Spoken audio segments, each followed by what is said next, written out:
Le indiscrezioni dei giorni scorsi stanno per trovare conferma. A scanso di colpi di scena sarà Luciano Friziero il nuovo assessore comunale alle politiche sociali. Il 72enne ex manager della ULSS, ora consigliere di amministrazione all'IPAB, è intenzionato a sciogliere positivamente la riserva all'offerta ricevuta dal sindaco Alessandro Ferro e di ricoprire il gravoso incarico detenuto fino al 5 giugno scorso da Patrizia Trapella, poi dimessasi. L'ufficialità dovrebbe avvenire nei primi giorni della settimana entrante, probabilmente martedì. Friziero, che è stato anche presidente clodiense di Cittadinanza Attiva e coordinatore del Tribunale per i diritti del malato, una volta messosi in quiescenza dal pluriennale ruolo di dirigente del personale nella loro unità sanitaria locale numero 32 prima e numero 14 poi. Negli ultimi anni si è avvicinato molto al Movimento 5 Stelle, le cui posizioni difende apertamente e con passione ogni giorno anche nei network. Ancora nessuna conferma invece per quanto riguarda i referati alla pesca, all'agricoltura e al turismo, lasciati vacanti sia dalla Trapella che dall'altra assessora dimissionaria, ovvero Angela Deste. È assai probabile che, in virtù dell'equilibrio di genere, queste deleghe saranno ricoperte ancora da una donna.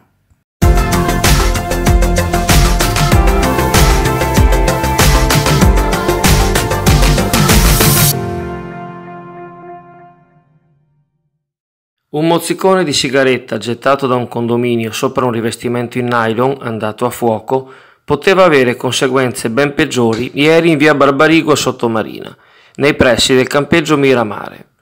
Le fiamme sono state spente dagli stessi addetti del campeggio, che hanno presentato denuncia contro ignoti alla locale stazione dei Carabinieri. Le indagini dovranno accertare da quale degli appartamenti sia stato lanciato nel vuoto il mozzicone. Si tratta di una palazzina di edilizia residenziale popolare, i cui inquilini già altre volte in passato si sono resi protagonisti di intemperanze volte a interrompere le normali attività della zona e a minacciare l'incolumità dei passanti.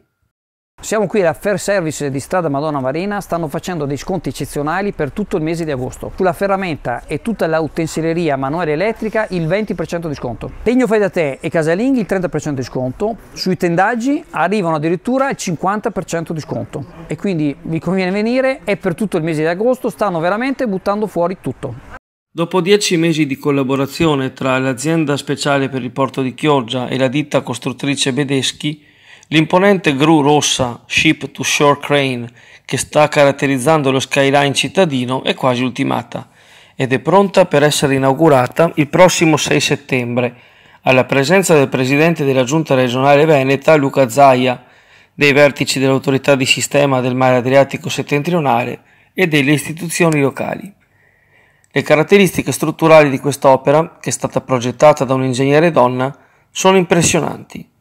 Con un peso di 1600 tonnellate e una portata di 70 tonnellate sotto gancio, ha un'altezza che con braccio alzato supera i 100 metri e una capacità produttiva di 45 container all'ora su 24 file. Siamo orgogliosi di questa importante collaborazione con una ditta storica come la Bedeschi, dichiara Damaso Zanardo, presidente di ASPO, e ancora una volta il porto di Chioggia ha dimostrato le sue potenzialità e la capacità di far rete per generare opportunità di sviluppo sul territorio. L'augurio è che questa esperienza faccia da traino a nuove collaborazioni, atte a valorizzare quanto sinora investito. Le gru saranno dirette all'isola di Cipro, destinate all'Eurogate Terminal di Limassol. Il trasporto avverrà tramite la chiatta romeggiata al porto vecchio dell'isola Saloni.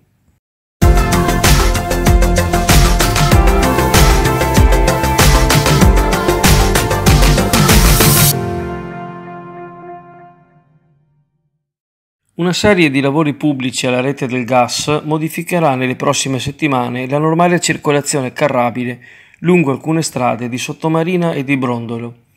È stata infatti firmata l'ordinanza del dirigente di polizia locale che disciplina il traffico in tali circostanze e segnatamente da lunedì 27 a venerdì 31 agosto in viale Ionio all'altezza del Civico 71 e in via Giovanni XXIII all'altezza del Civico 76. Mentre dal 3 al 7 settembre in via Barbarigo a nord di via Ondina. In entrambe le situazioni è disposto il senso unico alternato, regolato da semaforo mobile con limite di velocità a 20 km/h e divieto di sorpasso per tutti i veicoli. Inoltre, il divieto di sosta con rimozione del mezzo in ambo i lati e di transito pedonale nel lato interessato ai lavori, con deviazione su quello opposto.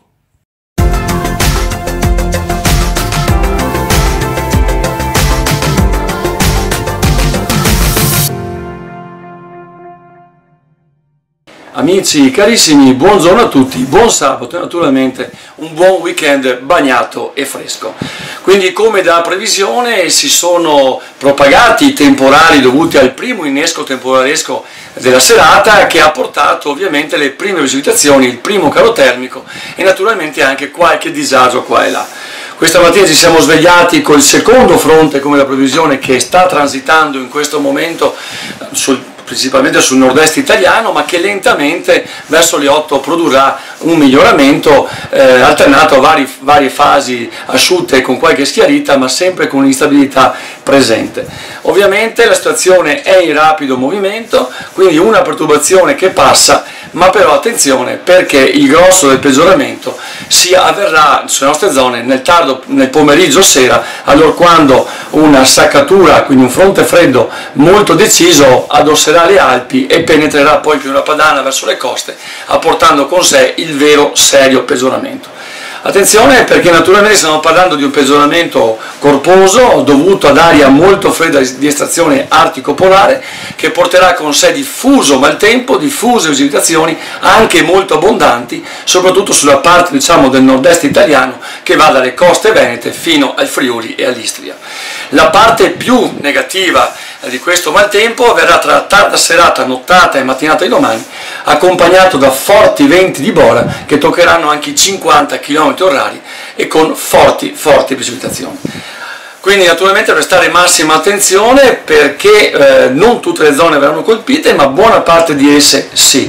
La violenza sarà delle precipitazioni, dovrà essere calcolata in base appunto anche alla quantità di energia presente nel campo. Ovviamente se nel pomeriggio avremo degli sprazzi di sole e anche temperature un pochino più alte, sarà tutto carburante in più per questa fase, diciamo, di maltempo cospicuo che stiamo apprestando ad avere. Il tutto poi domani mattina sarà accompagnato con un rinforzo ancora della bola, ma che lentamente poi verso mezzogiorno tenderà a rallentare, portandosi via anche la fase di maltempo, perché poi il nocciolo freddo e il minimo depressionario traslderà verso il sud Italia. Una cosa dimenticavo di dirvi, che naturalmente questo innesco temporalesco porterà con sé anche una bassa pressione proprio sul Golfo di Venezia, sul lato Adriatico, e quindi i venti saranno a rotazione naturalmente ciclonica. Quindi una fase di maltempo interessante, stiamo comunque attenti a chi va per mare, naturalmente non addentratevi domani in montagna, perché sarà una vera giornatazza. Dopodiché vi posso dire che già dalla serata di domani, per buona parte della settimana, andremo incontro a un tempo sostanzialmente buono, un rimonta anticiclonica e una settimana veramente molto bella, con temperature più consone al periodo, con assenza di umidità. Godiamoci questa fase temporalesca, ahimè, e buona giornata a tutti.